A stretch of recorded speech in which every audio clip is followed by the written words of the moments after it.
അസ്സലാമലൈക്കും. അപ്പോൾ നമ്മൾ കുറേ നാൾക്ക് ശേഷം പിന്നെയും വീഡിയോസ് കേട്ട് തുടങ്ങുകയാണ്. അപ്പോൾ ഇന്ന് ഒരു ഡേ ഇൻ മൈ ലൈഫാണ്. ഇന്നാണ് എൻ്റെ SSLCയിലത്തെ ലാസ്റ്റ് എക്സാം. അപ്പോൾ അന്നത്തെ ഒരു ഡേ ഇൻ മൈ ലൈഫാണ്. ഇന്ന് നമുക്ക് ബയോളജി എക്സാമാണ്. അപ്പോൾ രാവിലെ ഏകദേശം 6 മണിക്ക് ഒരു ലൈവ് ഉണ്ട്.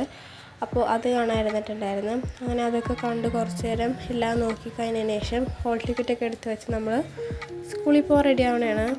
അങ്ങനെ എല്ലാം എടുത്തു വെച്ച് നമ്മൾ ഫുഡ് കഴിക്കാനിരുന്ന് അങ്ങനെ ഫുഡൊക്കെ കഴിച്ച് സ്കൂളിൽ പോയി. പിന്നെ ഞാൻ വന്നിട്ടാണ് കേട്ടോ ക്ലിപ്സൊക്കെ എടുത്തത്.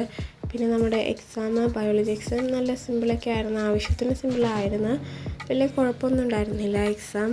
അപ്പോൾ അതൊക്കെ കഴിഞ്ഞ് ബയോളജി എക്സാമിന് തലേദിവസം എനിക്ക് ചെറിയ പനി പോലെ വന്നിട്ടുണ്ടായിരുന്നു. എന്നാൽ ഒട്ടും വയ്യായിരുന്നു. അങ്ങനെ ഞാൻ കയറി കിടന്ന് പിന്നെ ഫുഡൊക്കെ കഴിച്ചിട്ടുണ്ടായിരുന്നു.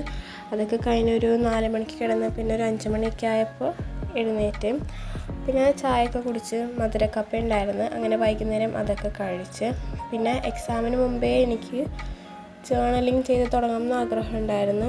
ഇതൊന്നും അപ്പം എടുത്തതല്ല, ഇതൊക്കെ ഞാൻ കഴിഞ്ഞ വർഷം സ്കൂളിലത്തെ ആവശ്യത്തിന് ഓരോന്ന് പ്രിൻ്റ് എടുക്കുമ്പോൾ അതിൻ്റെ ഒപ്പം ബ്ലാക്ക് ആൻഡ് വൈറ്റിൽ പ്രിൻ്റ് എടുത്ത് വെച്ച് കുറച്ച് പിക്ചേഴ്സാണ്.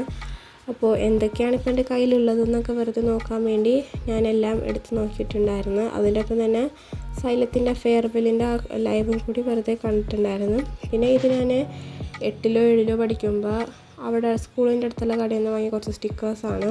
ഇതുവരെ ഉപയോഗിച്ചിട്ടില്ല. അപ്പോൾ അതൊക്കെ നോക്കി. പിന്നെ എനിക്ക് ഈ വർഷം ഞാൻ ഡയറി ഒന്നും എഴുതാൻ തുടങ്ങിയിട്ടുണ്ടായിരുന്നില്ല. അപ്പോൾ എൻ്റെ കയ്യിൽ ടോട്ടൽ ഇപ്പോൾ 3 ഡയറി അവൈലബിൾ ആയിട്ടുണ്ടായിരുന്നു. ഇത് എനിക്ക് നന്നായിട്ട് ഇഷ്ടമായിട്ടുണ്ട് ഈ ഡയറി.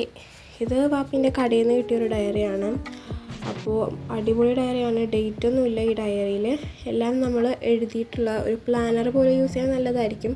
പക്ഷേ എനിക്ക് എന്തിലാണിപ്പോൾ ജേർണൽ ചെയ്യാമെന്നൊരു കൺഫ്യൂഷൻ ഉണ്ട്. അപ്പോൾ ഇതെനിക്ക് നന്നായിട്ട് ഇഷ്ടമായിട്ടുണ്ട്. എന്നാലും അത് കൂടുതലൊരു പ്ലാനർ ടൈപ്പ് പോലെയാണ്. എന്നാലും ഇതിൽ ചെയ്താലും കൊള്ളാം എന്ന് എനിക്കുണ്ട്. പിന്നെ എൻ്റെ കയ്യിലുള്ളത് ഒരു 2026 ടൈപ്പ് തന്നെയുള്ളൊരു ഡയറിയാണ്. ഇതിന് നല്ല ലെതറിൻ്റെ കവറൊക്കെ ഉണ്ടെങ്കിൽ മൊത്തത്തിൽ നല്ല അടിപൊളി ഡയറിയാണിത്, ഡേറ്റൊക്കെ ഉള്ള ഡയറി. അപ്പോൾ ഇതിന് നമ്മൾ സാധാ ഡയറി എഴുതാൻ തന്നെ യൂസ് ചെയ്താലോ എന്നാണ് ആലോചിക്കുന്നത്. ഇതിന് കണ്ടോ നല്ല അടിപൊളി കവറുണ്ട്, മാഗ്നറ്റൊക്കെ ഉള്ള.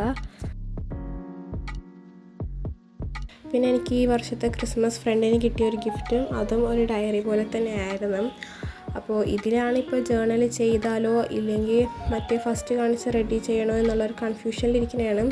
അപ്പോൾ നിങ്ങൾക്ക് ഏതിൽ ചെയ്താലായിരിക്കും നല്ലതെന്ന് തോന്നണമെന്ന് കമൻറ്റ് ചെയ്യണേ. അപ്പോൾ ഇത് സാധാ ഒരു ഡയറി, ലൈൻസൊക്കെ ഉള്ള റൂൾഡ് ഡയറിയാണ്. അപ്പോൾ ഇതിൽ ചെയ്താലോ എന്നൊരു ഐഡിയ ഉണ്ട്, അല്ലെങ്കിൽ പിന്നെ ഫസ്റ്റത്തേൽ ചെയ്യണം, അങ്ങനെയാണ് ഇപ്പോൾ നിൽക്കുന്നത്. അപ്പോൾ അതിന് ജേർണൽ ചെയ്യാൻ കുറേ പ്രിൻ്റൊക്കെ എടുക്കാനുണ്ട്. അപ്പോൾ അതൊക്കെ എല്ലാം നോക്കി കഴിഞ്ഞിട്ട് ഞാൻ റൂം വൃത്തിയാക്കാനിരുന്ന് ബുക്സൊക്കെ ഇവിടെ സെറ്റാക്കി വെച്ചിട്ടുണ്ട്. എൻ്റെ ഗൈഡും നോട്ട്സും സ്കെച്ചും സ്റ്റിക്കി നോട്ടും, ഇവിടെയൊക്കെ സ്റ്റിക്കി നോട്ടാണ്, അവിടെ കുറച്ച് സ്ഥലത്ത് എൻ്റെ സ്കെച്ചൊക്കെ ഉണ്ട്. അങ്ങനെ എല്ലാം നമ്മൾ സെറ്റാക്കിയിട്ട് വൃത്തിയാക്കാൻ നിൽക്കണതാണ്. എനിക്കിപ്പോൾ വയ്യെങ്കിലും ഞാൻ പരമാവധി എനിക്ക് പറ്റുന്ന എല്ലാം വൃത്തിയാക്കിയിട്ടുണ്ടായിരുന്നു. അങ്ങനെ എല്ലാം ഇവിടെ ഇതാക്കിയിട്ട് നമ്മൾ ഓരോന്നോരോന്നായിട്ട് ചെയ്ത് ലാസ്റ്റ് എല്ലാം വൃത്തിയാക്കി. അപ്പോൾ തന്നെ ഭയങ്കര സമാധാനമായി. അതൊക്കെ കഴിഞ്ഞ് നമ്മൾ പോയി ഫുഡ് കഴിച്ച് രാത്രി മന്തിയായിരുന്നു വാങ്ങിയിട്ടുണ്ടായിരുന്നത്. അപ്പോൾ എൻ്റെ സൗണ്ട് ഇതുവരെ അങ്ങോട്ട് ശരിയായിട്ടില്ല, അതുകൊണ്ടാണ് ഈ വീഡിയോയിലും സൗണ്ട് എങ്ങനെ ഇരിക്കുന്നത്. അപ്പോൾ സോറി. വീഡിയോ ഇതുവരെ കണ്ട എല്ലാവർക്കും താങ്ക്സ് ഫോർ വാച്ചിങ്. അപ്പോൾ അടിപൊളി വീഡിയോസായിട്ട് വരുന്നുണ്ട്. അപ്പോൾ ഇനിയും എല്ലാവരും വീഡിയോസ് കണ്ട് സപ്പോർട്ട് ചെയ്യുക. ബൈ.